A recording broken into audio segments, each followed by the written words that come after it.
Vamos lá, pequena revisão aqui sobre as contas nacionais, que é o assunto que inicia a macroeconomia.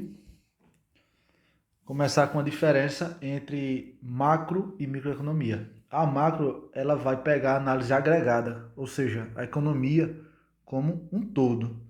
Enquanto a microeconomia, ela é uma análise específica, né? Ou seja, agregada e específica são as palavras-chave, né? Ó, setores específicos, relação de empresa e consumidor, produção e preço. Enquanto a macroeconomia observa a economia como um todo.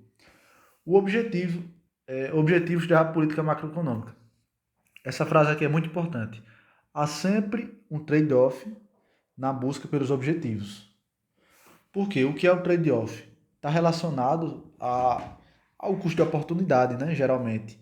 Que não tem como conseguir todos os objetivos de forma simultânea. Ou seja, à medida que se consegue um objetivo, está prejudicando o outro. Né? E aqui estão os quatro principais objetivos. Né? E eu já destaquei aqui essas duas cores, em amarelo e azul, porque são as relações inversas. Né? Ou seja, esses aqui são os quatro principais objetivos da política macroeconômica. Né? Então, começando pelo alto nível de emprego. O que acontece aqui? Quando se busca um alto índice de emprego, naturalmente a inflação tende também a aumentar, ou seja, a estabilidade de preços é prejudicada, certo? Da mesma forma que a distribuição de renda afeta o crescimento econômico, né? A concentração de renda. Então, ou seja, ou a gente consegue ter uma renda, ter um aumento, né, um crescimento econômico maior, ou distribui a renda, né? Mas os dois não necessariamente conseguem coexistir. Fluxo circular de renda, aqui é como a renda circula entre empresa, governo, pessoas e etc. O sistema econômico envolve diferentes agentes e suas atividades que se interligam. Cada fator de utilização é remunerado de alguma forma. A empresa é remunerada por meio do lucro. A terra, né, que é um fator de produção, por meio de aluguel. Capital por meio de juros e o trabalho por meio de salário. O governo também vai ter a renda, né, por meio de impostos, mesmo sem possuir nenhum fator de produção. Identidade macroeconômica básica. Isso aqui sempre vai subsistir. Produto igual a renda igual a despesa. Tem muitas questões que diz produto é igual a despesa. E a gente tende a ficar com muita dúvida, mas isso aqui é a identidade macroeconômica básica. Produto é igual a despesa, que é igual a renda, e por aí vai. Cada agente econômico usa sua renda para consumir bens ou adquirir novos fatores de produção e investimento. Essa utilização é chamada de despesa, ou seja, a forma com que é gasta a renda, né? Cada uma dessas rendas aqui, ó, que é o aluguel, o capital, quer dizer, os juros, salário e etc. Eu vou marcar aqui uma estrela no investimento. Por quê? O investimento está relacionado ao aumento de novos fatores de produção ou de estoque. Ou seja, o investimento não é aquele valor que. Não é aquele investimento financeiro da Bolsa de Valores, etc. Aqui, na macroeconomia, investimento tem a ver com esse termo-chave aqui, ó. Fatores de produção, capacidade de produção. Isso é o investimento. Ou seja, estoques, aumentar o estoque, aumentar o maquinário. Isso é investimento. Mas questão de investimento em bolsa, investimento financeiro, ações, não, isso não é investimento.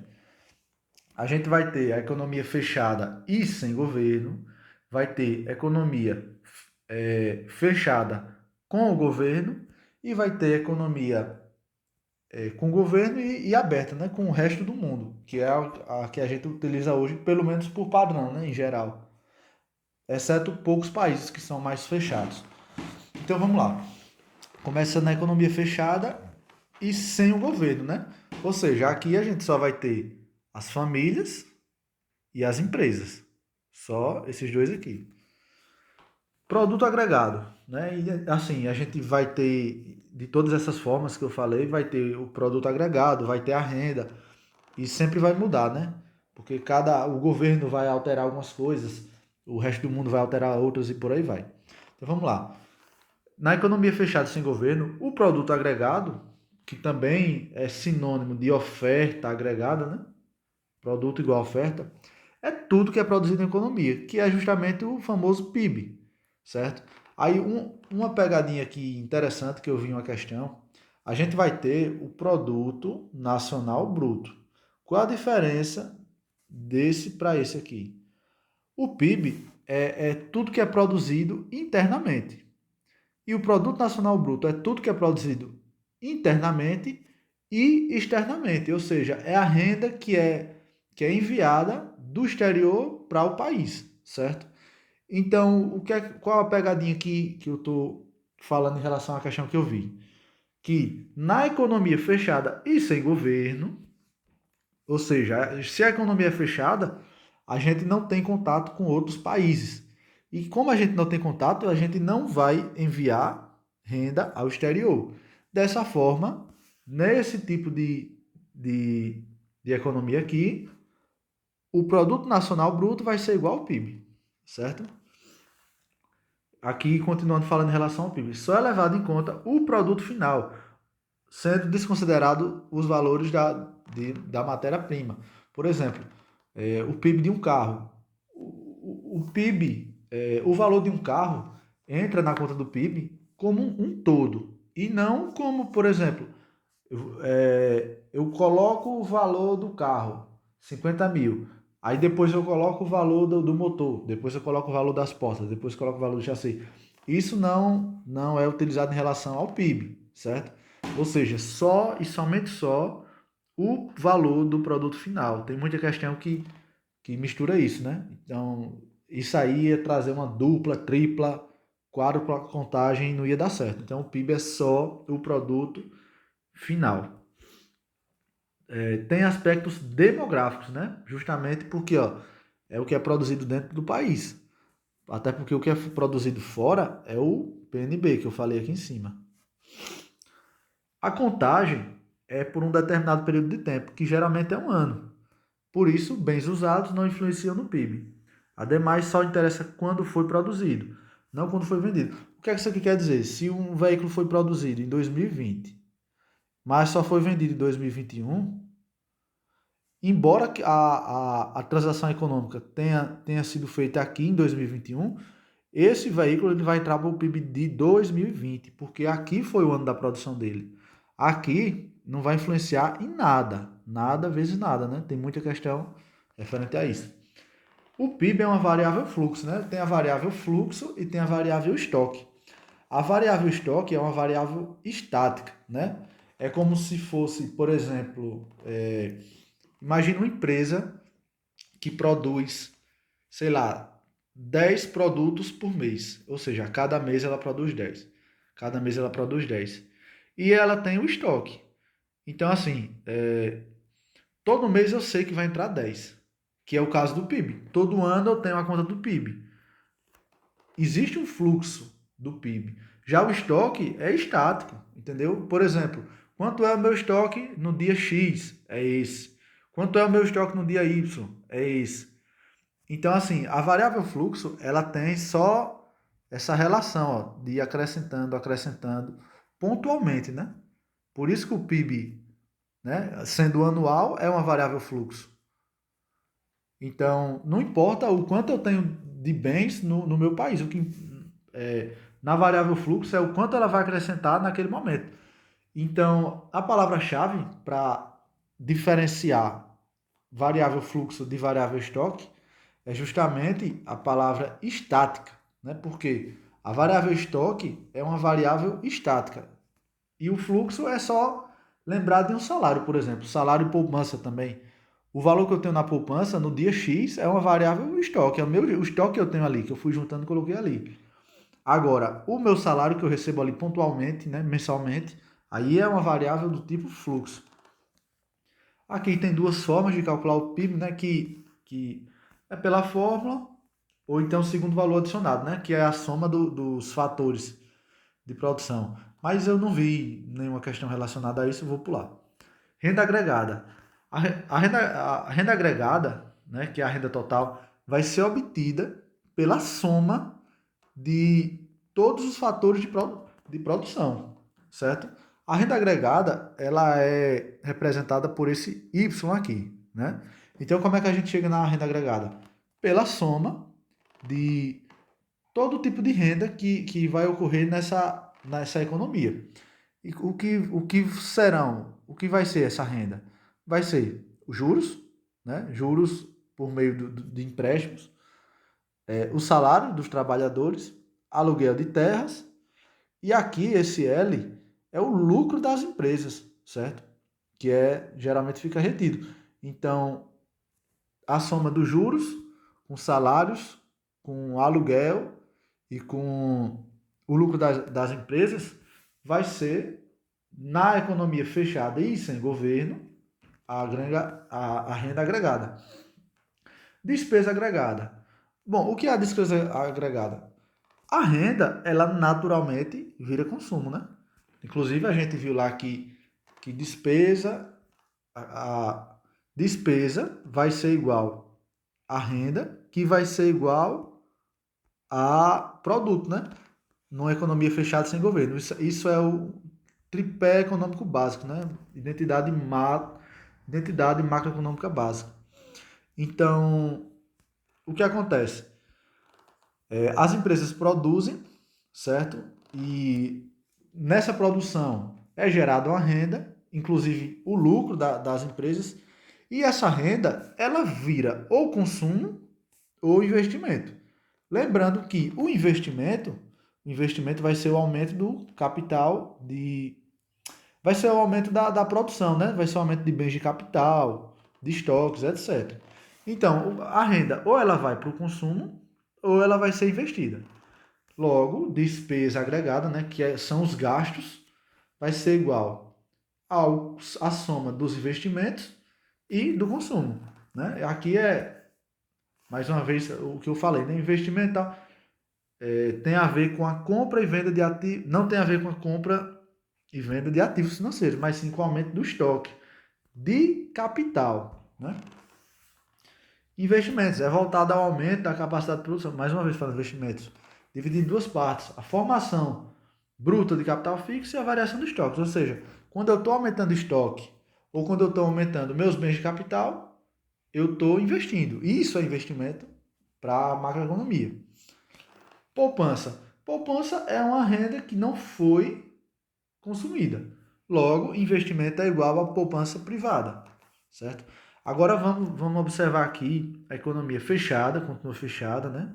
Ou seja, só dentro do país, mas agora com o governo influenciando. E o que acontece? O governo, ele não produz nada. Ó, o governo não produz nada. Mas toma uma parte da renda e do produto através dos tributos para as contas nacionais. E o que é que vai fazer parte do governo? Administração direta, autarquias, fundações, empresas estatais dependentes. Ou seja, empresas independentes não vão fazer parte aqui do governo. Né?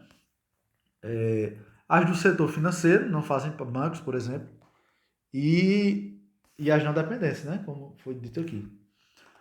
Com o governo da economia ocorrerão os seguintes acréscimos variáveis. Vamos lá. Impostos diretos, que são diretamente sobre o patrimônio ou a renda.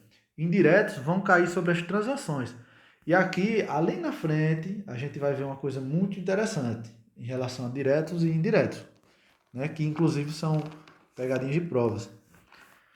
Contribuições sociais. Bom, aqui vai mais para direito tributário, né?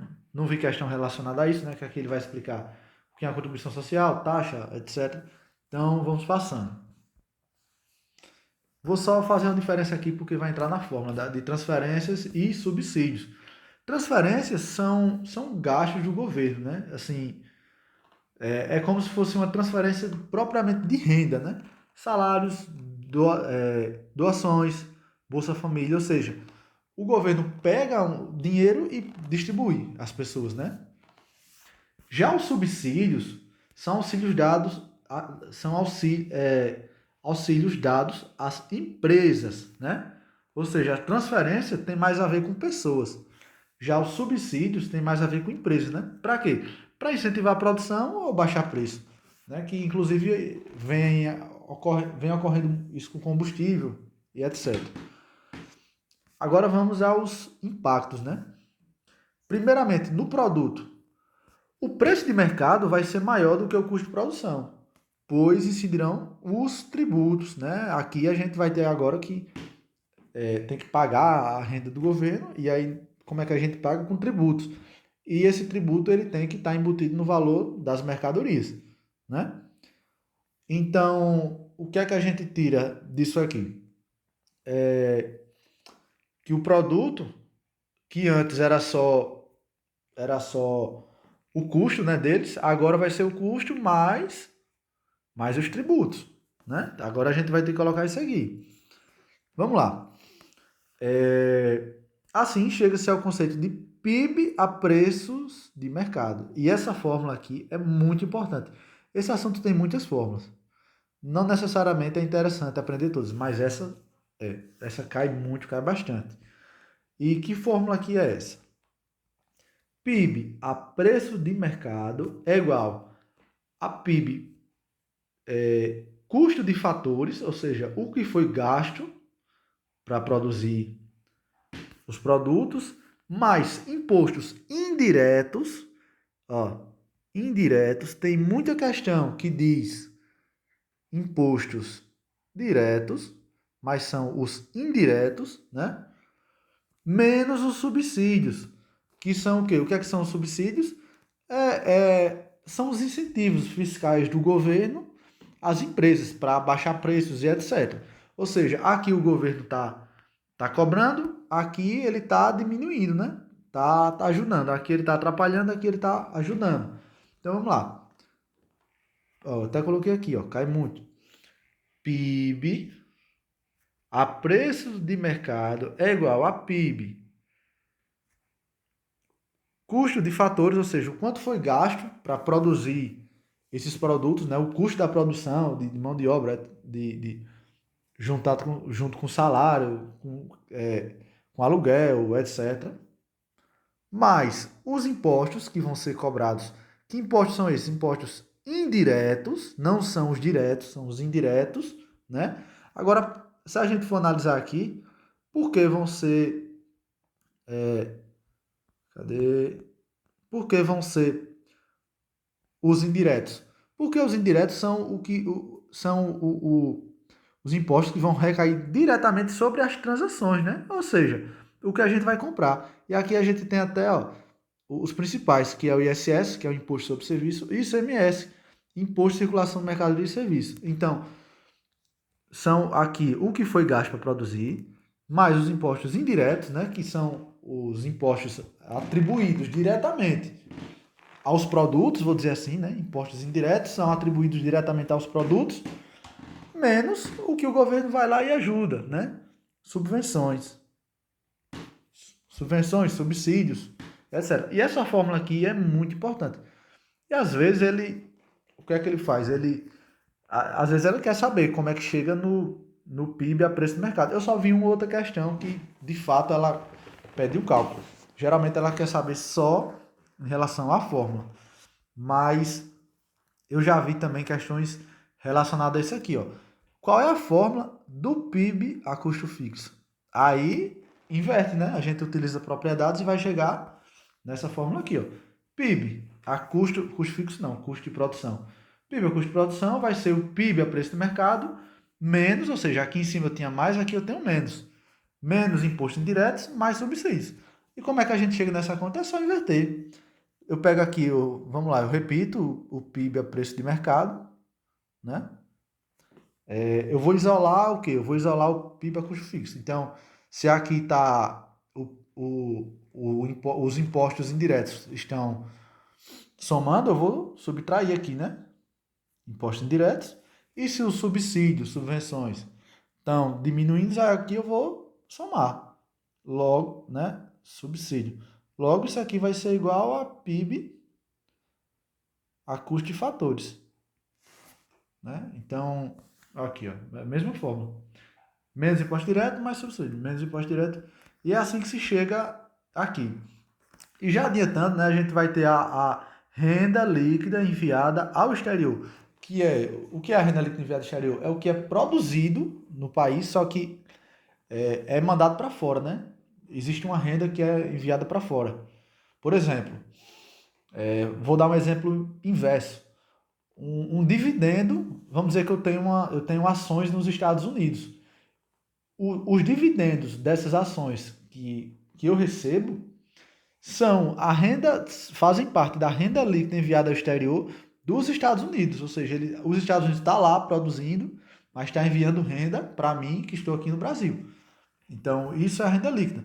E a gente sabe que tem o PIB, que é tudo que é produzido no país, né, de acordo com fatores demográficos, e tem o que eu comecei a falar lá em cima, que é o produto nacional bruto, que ele vai considerar o quê? Ele vai considerar tanto o que é produzido no país quanto o que é produzido fora, que entraria, por exemplo, esses dividendos que eu falei, que eu estou recebendo dos Estados Unidos.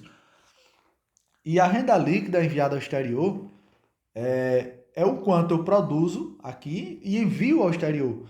E se essa aqui é a fórmula do PIB a preço de mercado, para eu descobrir o produto nacional bruto, é só eu acrescentar aqui, ó, seria só acrescentar a renda líquida enviada ao exterior, certo? Na verdade, subtrair, né? Porque eu tô recebendo. Então vamos lá. Na renda, como é que vai funcionar a questão da renda? O governo obtém renda mesmo sem ter fatores de produção. Nesse caso, inclui-se esse valor para chegar ao total.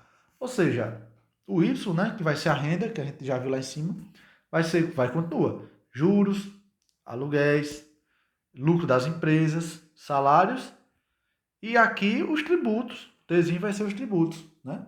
Então a renda vai ser a mesma da economia fechada sem governo, só que aqui vai ser acrescentado os tributos. Outro conceito que pode ser utilizado é a receita líquida do governo, a qual subtrai as transferências e subsídios governamentais, né? Que é o que o governo manda de volta, por exemplo. Na despesa agregada, o governo também consome e investe. É claro, né? Ele não vai só receber, ele também vai consumir e investir. Ou seja, a despesa agregada vai ser. Vamos lá, demanda agregada agora será investimentos, consumo e o Gzinho representando o quê? Os gastos do governo, certo? Qual é a diferença aqui? O Gzinho, né? Porque a demanda agregada da economia fechada e sem o governo era o consumo e o investimento. Pronto. Isso daria a despesa agregada, né? Que é igual à renda e etc e tal. E o investimento é igual ao investimento privado mais o investimento do governo, né? Que é a renda não consumida. Ou seja, nada mais. O que tem sido feito aqui é sempre acrescentar, por exemplo, a renda do governo, a despesa do governo, é só acrescentar o governo na jogada, não alterou muita coisa não. Né? Aqui, ó, repetindo, poupança privada mais poupança do governo, aqui, ó, é igual a investimentos, né? Então, agora vamos falar sobre a economia aberta e com o governo, que aqui vai acrescentar o resto do mundo, né? E vai incluir três variáveis. São as importações, exportações e a renda líquida enviada ao exterior, que eu comecei a falar, né? As importações vão ser representadas pelo X, as importações por M. Aqui a gente Ele poderia facilitar, né? Colocar exportações no X, mas e importações por esse M aqui. Enfim, vamos é só inverter, né? Lembrar que está invertido isso aí.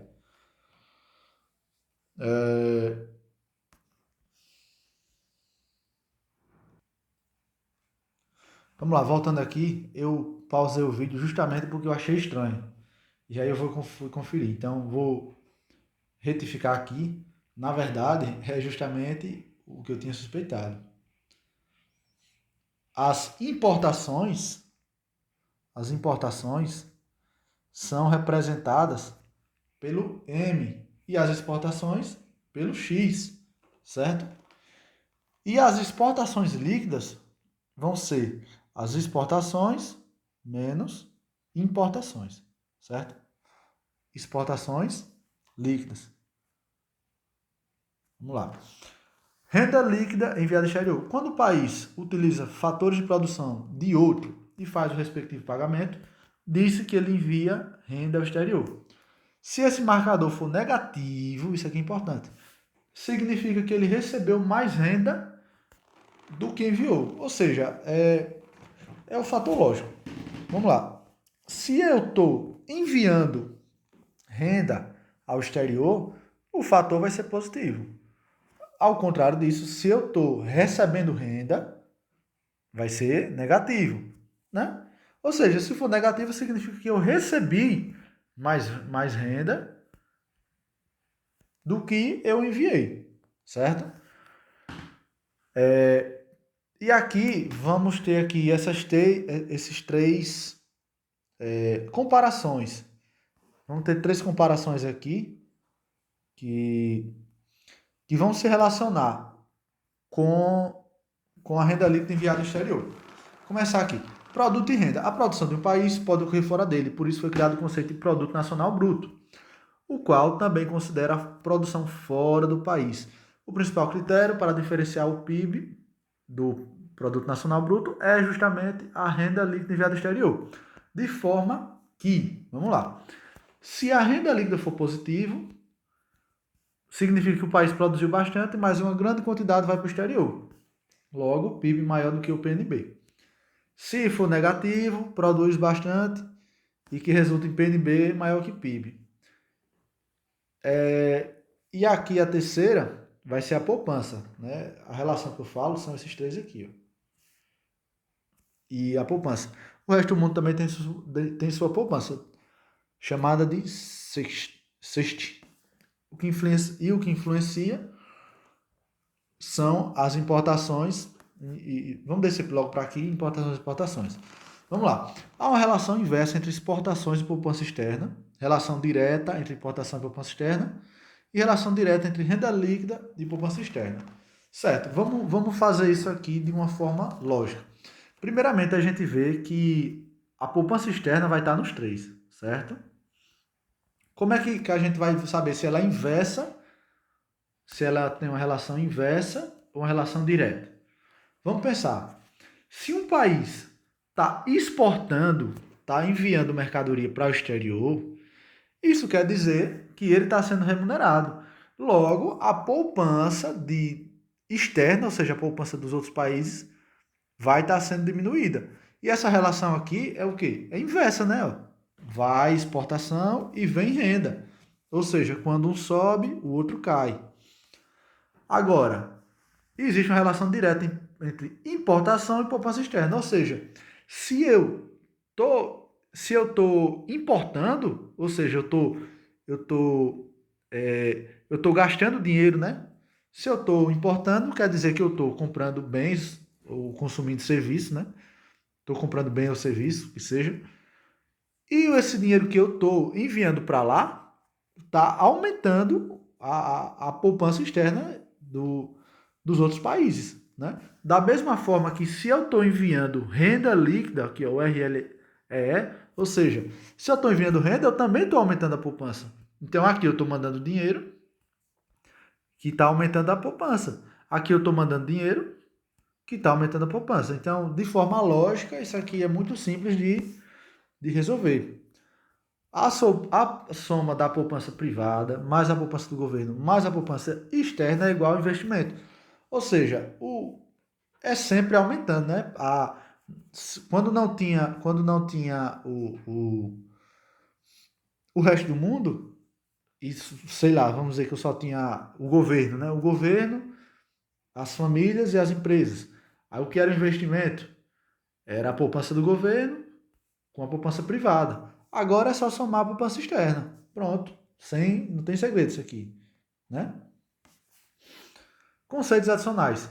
Renda nacional disponível, renda pessoal e renda pessoal disponível. A gente vai ver que um está relacionado ao outro, ó, de forma que renda nacional disponível vai estar nessa fórmula de baixo e de forma que a renda pessoal vai estar aqui nessa fórmula de baixo, certo? O que é a renda nacional disponível? É a renda bruta somada com as transferências que o governo faz para os agentes econômicos. Ou seja, é toda a renda mais o que o governo ainda contribui, certo? E o que é a renda pessoal? É a renda nacional disponível, que é o resultado disso aqui, né?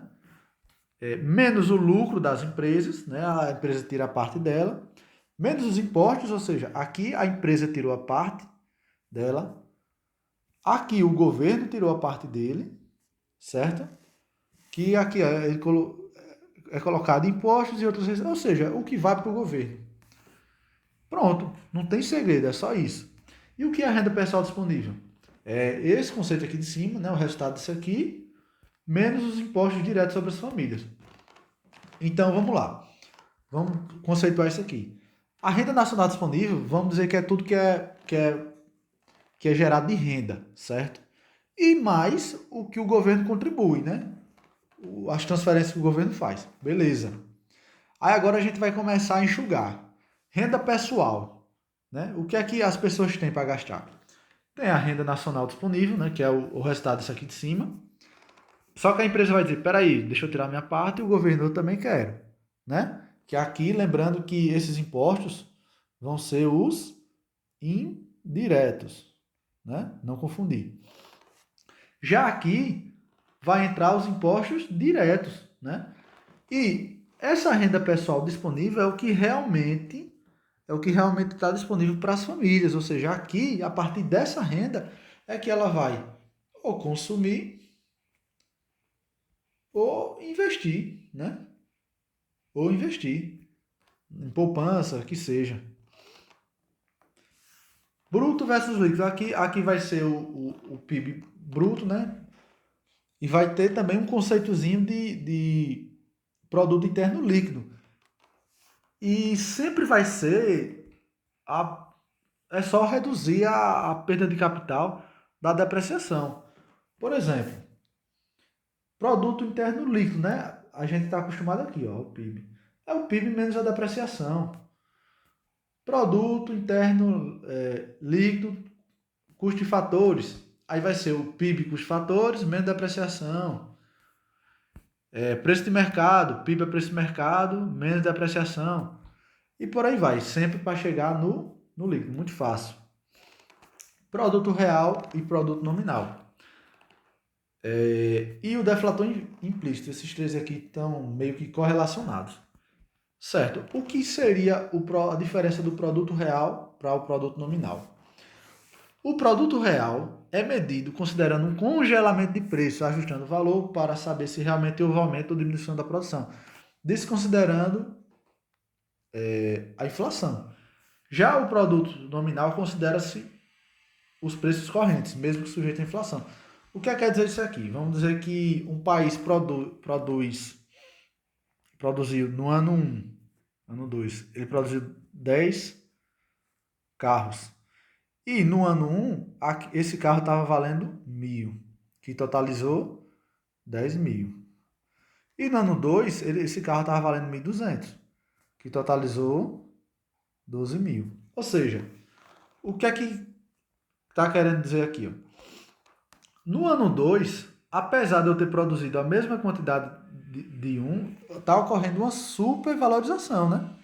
Ou seja, se eu pegar esse ano 2 e considerar o produto real eu vou ter que puxar aqui, ó, do ano 1, o valor estático, ou seja, todo ano eu vou ter que considerar o mesmo valor para saber se de fato eu obtive crescimento ou diminuição da produção.